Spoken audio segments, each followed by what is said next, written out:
G'day viewers, welcome to the end of another week. Hello viewers, how you going? G'day. AIDS is here for Totally Fucked Up Friday. Oh yeah. And this is a bit of a get in early for a wake, for a rather extreme, drawn out death. Yes. Namely, Tony Abbott's government. Oh wow. It's just been Tony and the awful, terrible, no good, bad week. It's just bad. It's like, you know how you're driving a car and one of the guys in it sets it on fire while you're driving and you go, can you not? Can you not? And then they start shitting on the dashboard and you're going, I'm driving 110 kilometres per hour on the freeway, you've set fire to the car and now you're shitting on the dashboard. Can you not? And then they start making holes in the car, which is on fire, and just go, I give up. See, it started with them trying to recover from Tony Abbott's selection for Speaker, having to resign in disgrace, as the saying goes. And it took them so long to accept that that was inevitable and it had to happen. And then the party room rolled Abbott a bit. He said who he wanted to be Speaker, and they elected someone else Speaker. That was just a little slap to him. But then, I don't know whether that was what made him be spiteful or revenge, but the topic of marriage equality came up. Something which I'm uniquely qualified to chat about. And Tony Abbott, being uber Catholic, is having none of it. No. And he's apparently really into denying the inevitable march of history. And he's saying, no, not on my watch, no bloody marriage equality here.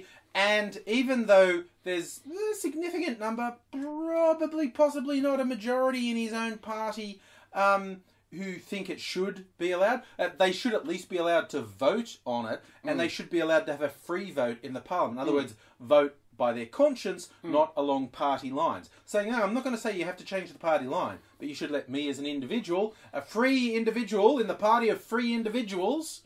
And Abbott saying no. And he took it one step further. He's with the Liberal Party, who are the major partner in the coalition, and said, oh no, I think this should be the full coalition. Let's get our inbred country cousins in, and they'll be part of the vote too, because they're like 90% opposed to marriage equality. And this actually made one of his most senior, most trusted, most loyal lieutenants, Christopher Pyne, fucking lose it at him. Yeah, did his block. Did his absolute mind. Rang up the boss of the country cousins, spoke really slowly and said, can you not come to the meeting tomorrow? And the country cousin said, are you taking the piss? Because aren't you talking about puffs? Yeah. And he went, well, yeah. Well, we're coming. And they did. Yeah. And of course, the vote went down. It was about 60 to 30 to say no to marriage equality. But the fun bit was one of his most senior people saying, you're a fucking idiot, to his face. And we know this because the dissent is so strong, they now go straight to the media and say, hey, guess what's happening in the party room? Everyone's telling Tony he's a prick. And this is while it's happening. It led to the most stupendous thing. Early in the week, one of the media outlets reporting and saying, oh, yeah, they were in the talks, and then they found out the media already knew what they were talking about earlier, and that caused a big fight over who's leaking. But then, of course, that got leaked, which caused a thing about who's still doing this. So we actually get to the point where the media are reporting leaks about leaks about leaks. And they're falling to pieces. And the big one was just coming straight out and saying, oh yeah, those nearest and dearest to him have fucking had it up to here. Because you got to understand, with marriage equality, right, this is 10% of your population, right? 10% of your population are benders. I know that. I've slept with most of them, right? And basically, they've turned around, and this has happened a lot throughout history.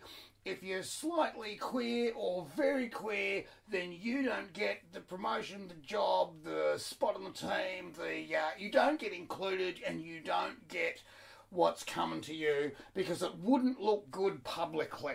You know, you can handle your work to Jeremy because Jeremy's a better face for our company. Happens all the time. Not in this club, you wouldn't be comfortable.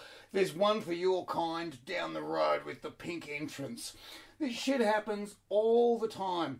And it's a common thing. Hey, you can have bloody civil partnerships and de facto relationships.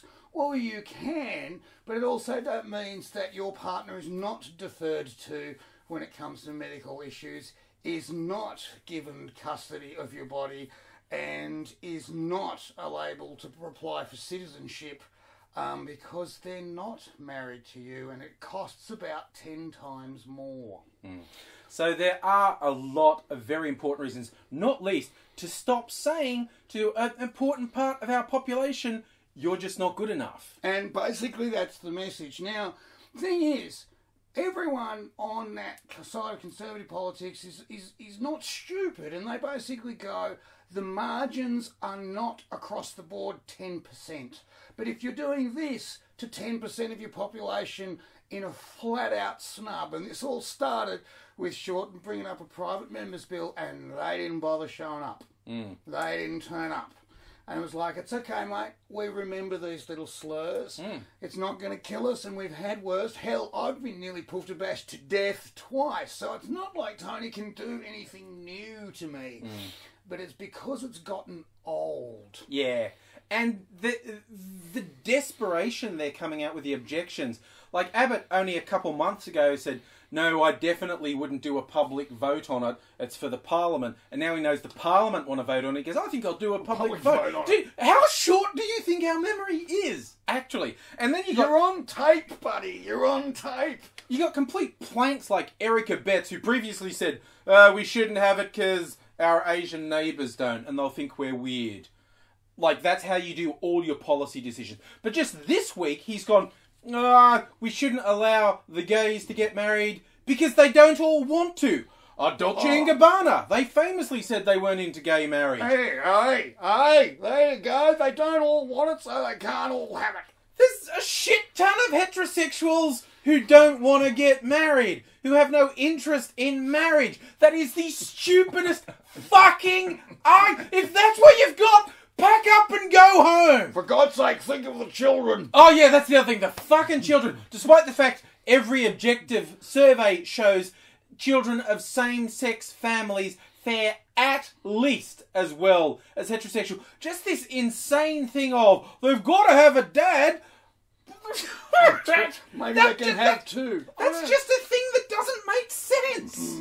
It doesn't make sense. You're clutching at straws. You're on the wrong side of history. Fucking give up and go home. And if that was actually only that all round, that was the start of their week. They got a topper late in the week. Oh, brilliant.